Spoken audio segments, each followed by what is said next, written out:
Welcome back to part 2 of the Fingerless Mitts Knit Along. The pattern we're using is the Hedgerow fingerless, and I'm really liking how this is coming out on this kind of tonal yarn that I have. I'm doing the magic loop method, as you can see, and please try to disregard the purpleness. I had a goat with a very minor injury on the top of her head, and I sprayed on some stuff called Blue Coat, which really turned out purple. And I wasn't even thinking about it. I didn't know the can would bloop. This spray stuff nozzle wasn't directionally aligned and right. I wasn't wearing gloves, clearly. I didn't think about that. I didn't think about that it was, filming day.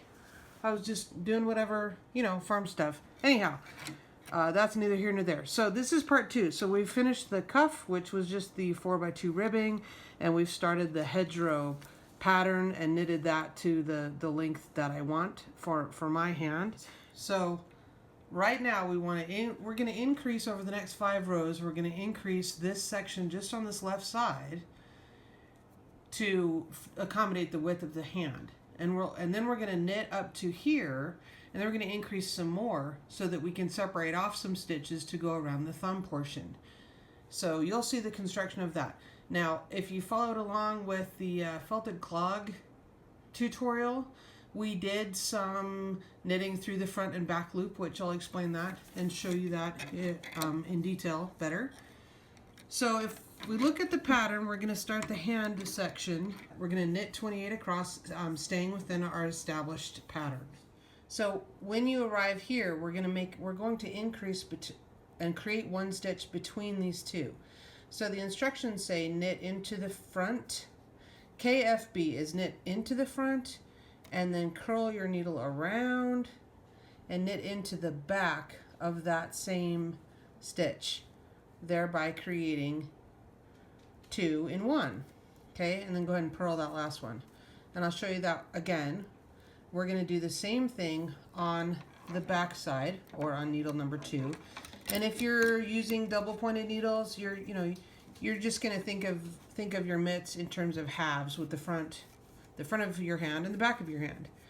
So we're just doing these increases, evenly paired increases on this side and this side, just so that your work widens out evenly on each end. Okay, so knit your way back across in pattern to the other side of this needle. Alright, now we've knitted across our 28 stitches, and we have those 2 purl stitches remaining. And again, we're going to perform an increase between these last 2 purl stitches simply by knitting into the front, and then don't take the needle off, just curl your needle back around and knit into the back of that same stitch. Okay, so by doing that, we've created an extra stitch and made 1 stitch into 2, and then purl your last one. Okay, sorry for the shakiness. The cat just jumped on the table. He is just not helpful. Okay, so we want to continue doing those increases for the next 5 rows, so we have a total of 12 stitches over 6 rows. And so we're going to do this 5 more times. I showed you the first round. We have a 6 stitch pattern repeat here. So you can see in this last section between our purl columns and our last section here, we have 7 stitches now because we increased 1 last time. And you know how each of these sections ends in a purl column? Well, we've kind of foiled that now because we have this knit stitch in the middle.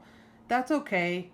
You're going to want to add a whole nother section of that's the 6 stitch repeat. And so what you want to try to build it in the same method or in the same pattern repeat as what you've been doing all along over here. So where you perform that increase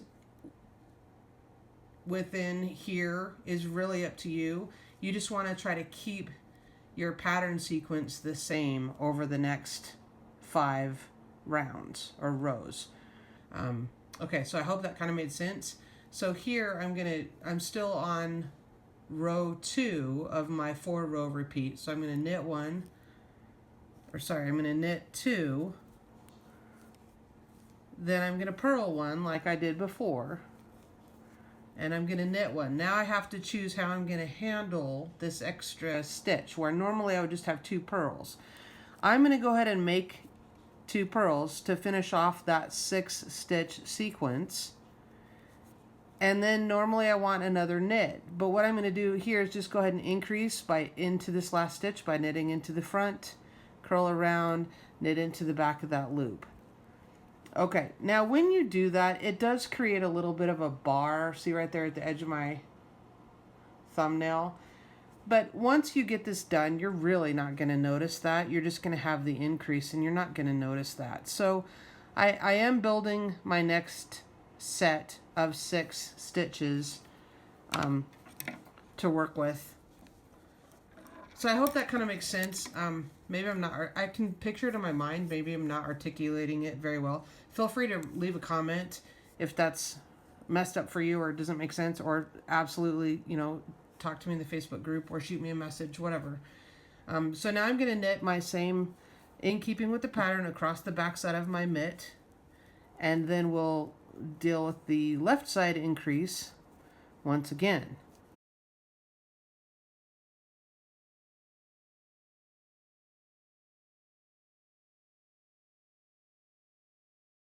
Now I'm on row 2 of our sequence, so I'm knitting, knitting, purl, knit, and I'm going to go ahead and stay in pattern, purl, purl.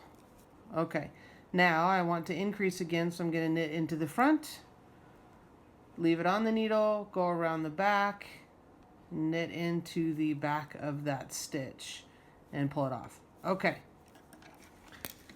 Now we've already stretched this last stitch by increasing it. So next time when I come and do another increase, I'm probably not going to want to use this one again. So I'm going to build my next increase into one of these others so that I don't stretch that in the same way. So I was a little bit annoyed that the pattern didn't kind of lay that out, which stitch you should increase into, you know, over the course of these 6 rounds. But you know what? We're smart people. We can figure it out. You do what works best for you. And if you don't like it, take it out and do it again. That's what I say. Okay, so that was the second round. So now we started out with 60 stitches. Now we should have 64 on each side. Okay? So you're going to continue to do this until you reach a total of 72 or 36 stitches on each side. Okay? So let's do that, and then we'll come back and I'll show you how to handle the increases for the thumb gusset. Okay, so I'm back real quick. This is my 3rd round of the hand section increases. And remember how I said I didn't want to necessarily use these last two stitches to increase in because I don't want to stretch that one when I've already, you know, I made that by going in, knitting in through the front and the back of the same stitch. So what I'm going to choose to do, instead of finishing off my 6 stitch repeat with these 2 purl stitches, instead of that, I'm going to go ahead and do my increase here and knit in the front and the back of that one.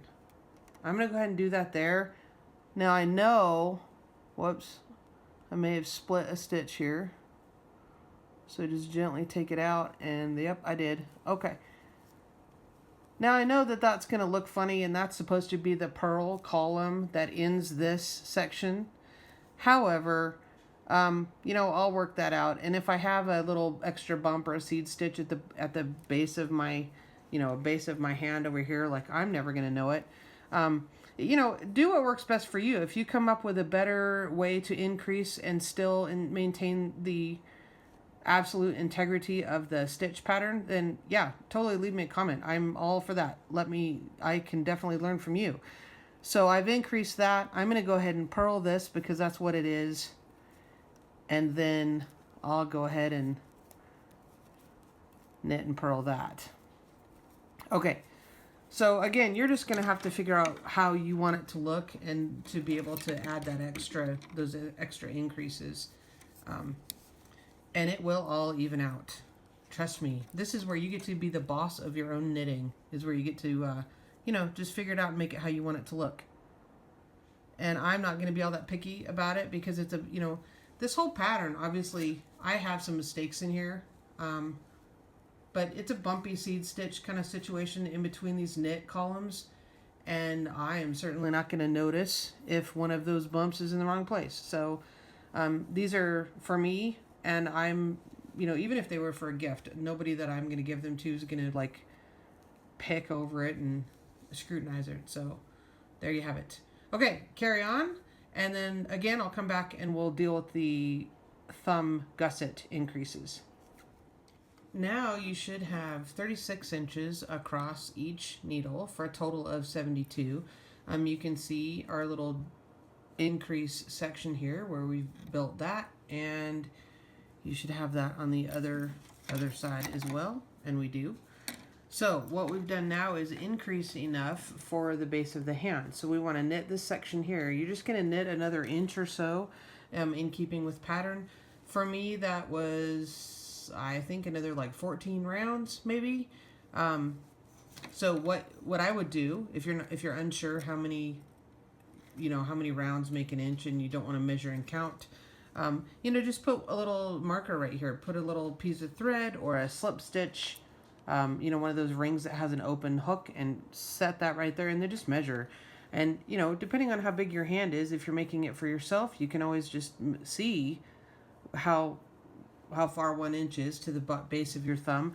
If this is for a gift, just go ahead and do it what the pattern says, you know, another inch up. So go ahead and do that, and then we'll be back. I don't know why I kept saying we were going to come back and do the thumb gusset, but in fact I misspoke, and we need to knit that other inch first. Okay, so do that in keeping in your pattern, and then we'll tackle the thumb gusset. All right, you've knitted your desired length now since you began the increases. You can see where I started my increases here, and then I've worked up, and then that's the section on each side that's become wider. So if I were to try this on, I'd be, you know, kind of at the base of my thumb. So now the whole idea here is that we're going to increase some other sections so that we can separate some stitches out to be able to make our thumb hole. Okay, so the next part of the pattern for the thumb gusset advises us to knit 28 stitches, and then we're going to purl one and make our increase between some purl stitches again. So let's do that. We've knitted 28 stitches across, and we've come to where there's 2 purl stitches. So the pattern tells us to purl one, and then we're going to knit into the front and back of this next one. So into the front, don't take it off, just curl your needle around, knit into the back. Okay, we've increased 1. Now our instructions tell me to work in pattern for the next 5 stitches. So 1, 2, 3, 4, 5. Okay, and we're going to knit into the front and back of this very last one and increase that. Okay, so we've increased 2 along this front side, and the reason for that is we're going to make that extra width where we need it for our thumb, right on this left edge here. So now go to your second needle, which is going to be the back side of your mitt, and just go ahead and work that in pattern to the end of the row. All right, so then the pattern tells us to repeat that same sequence 5 more rounds. So we're increasing for the thumb gusset between those 2 purl stitches. So again, we knit 28, and we have 2 purl stitches. So we're going to purl the first one, and then we're going to knit into the front and the back of the second one. Okay, and then continue in pattern, or sorry, not continue in pattern. We're going to knit in pattern, yes, for the next 5 stitches. And then again, we're going to purl and knit through the front and back loop to make another increase for our thumb gusset. And then I'm going to go ahead and purl this last one because it will be a purl in the end. Okay, then again, just knit and pattern across the back. So continue to do this, increasing on either side of those thumb gusset stitches with the 5 in the middle until you have a total of 84 stitches. Okay, so what that's going to mean is you're going to have let's see, you started with 36 on the front, so you're going to have 48 on the front now, and then still your same 36 on the back. All right, we've completed the thumb gusset increases, and so I have a total of 84 stitches. I have 48 stitches across this front needle, and then I have 36 still remaining on the back.